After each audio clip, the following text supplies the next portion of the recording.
Hello everybody and welcome to another video, and today I want to be talking about the shift that we find ourselves in, this shift going towards the true golden age, the true age of Aquarius, the age of Albion. It's all the same thing, and what I want to talk about is that not many people really understand, really feel what this shift is, and they don't really understand how powerful it is, because we are right in the middle of the single biggest shift ever to happen on this planet. And it is something so powerful because we are understanding that the sacredness and the thin of the veil is so thin between life and death. And once we understand that, we live from a different place, because if we understand that everything can be over any minute, then it creates different decisions for us in life, if that makes sense. We live from a different place because we know that we're not going to be around forever. And this shift isn't just about that, it's about so many different things. It's about connecting to ourselves, it's about connecting to the natural world, it's about bringing this vision that our ancestors have held in their hearts, and they still hold in their hearts to this day. The ancients are holding it in the other dimensions, they're holding it in this earth.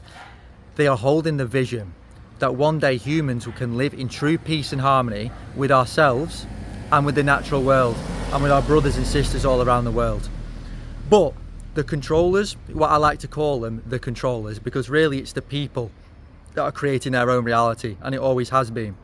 But the people are creating a world simultaneously that is divided, and that is about conquering and control and excessive greed, spite and all of that.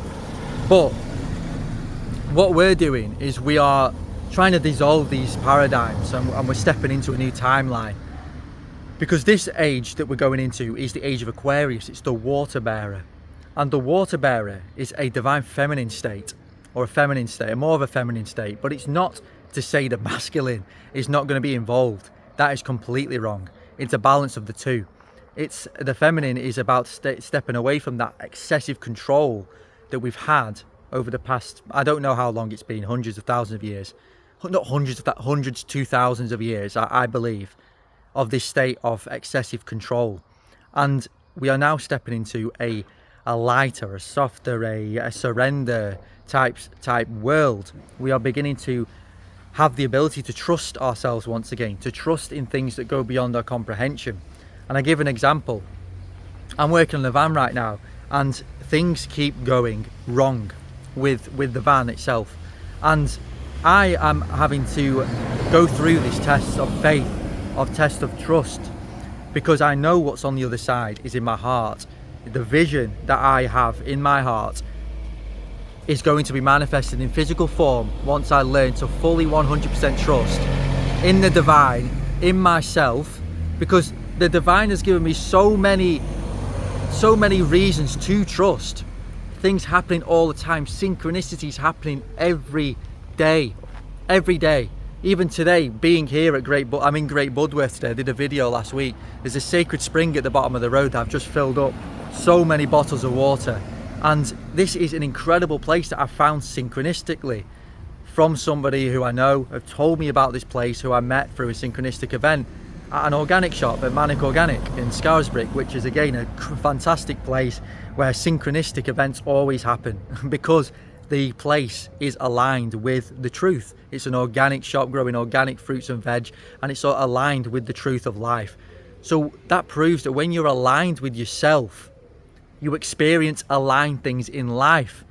But if you go on a path that feels wrong, you will get tests from the divine that all things will start to go wrong. Things will start to go very bad.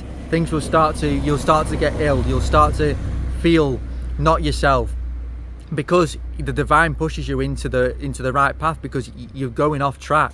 You're not listening to your heart. And I'll give you another example. I worked at a place at the beginning of the year for 2 weeks, and it did not feel aligned at all in the slightest. It was not in my vision at all. And for 2 weeks, my body was feeling it. My body was telling me, this is not right. And I was forcing myself to do it for 2 weeks because I felt I needed the money for my van. And I just trusted. I left. I needed the money, but I still left. I left, and then just before I left, I got this intuition from my body. In that sleep state, I was in between sleep state and normal state, and it was like, James, just get a part-time job, just chill out. You don't need to force yourself into these things. And my body actually told me that. I listened to that, I trusted that, and then a synchronistic event opened up that opened up a more aligned opportunity to make money in a more aligned way. So that is how the divine works, through trusting. All you have to do is trust, and that is where this new earth, this new timeline we're going into is trust. It's belief, and that is how powerful it is. Once we understand that there is a force greater than we can ever begin to imagine at play in the ordinary moments in day-to-day life. It is right here, right now, in these leaves, in these sky. Look at the blue sky. It's right here, right now, running the springs, blowing the wind in the background. Still the mind and listen to this force that's in everything. Because once you listen to this force, it changes your life. Once you slow down, turn off that chatter. It's very difficult. I'm working on it all the time. Turn off the chatter and slow down, tune in, and feel. That's all you need to do, is feel. It's a practice, but feeling and opening your eyes to the wisdom of this force, the high magic I call it, and that is the shift. It's that high magic that's running in everything. Everything happens for a reason. You meet someone for a reason. You hear something for a reason. You go into a bookshop and you buy a book that you need to read at that moment in time for a reason to take you forward to the next stage in your evolution and in your life. Everything is happening divinely, not in linear time. It happens in divine timing, and that is something that's difficult because we've been so controlled into this linear time where we have to get things done in a certain time. We have to wake up at a certain time. We have to go to bed at a certain time. We have to get married at a certain age, and all of that is linear time. And this is what we have to get across. This is what we have to dissolve, this old paradigm. Anything that belongs in this old paradigm, we're shifting and we're transmuting to this new age that we're going into, the age of Aquarius. And this is why this time is so powerful. So believe in the vision. Have a vision in your mind of what the world you want to see looks like. Have a vision of who you want to be. Have a vision in how you want your community to act, to feel like, to be involved in. Like for myself, I have a vision of flowing streams, flowing springs. I have a vision of community. I have a vision of meeting my soulmate. I have a vision of traveling the world with my van. I have a vision of all of these powerful things, and the vision is the most powerful thing. If you have the vision, just meditate on your vision. Take time out with yourself at night. I always say, just have half an hour to yourself at night, just to sit by yourself and get to know yourself, get to know your vision. Put energy into the world that you want to create. I've got a lot of videos to come talking about all the distractions, because we don't want to get distracted. We want to focus on the true timeline.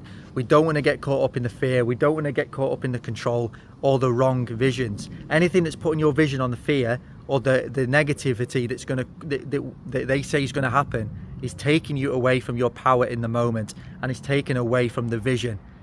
The ancients had dream time, and this is what dream time is all about. Dream time is where you go into a space where you envision the world, and our ancestors have envisioned us into manifest physical form.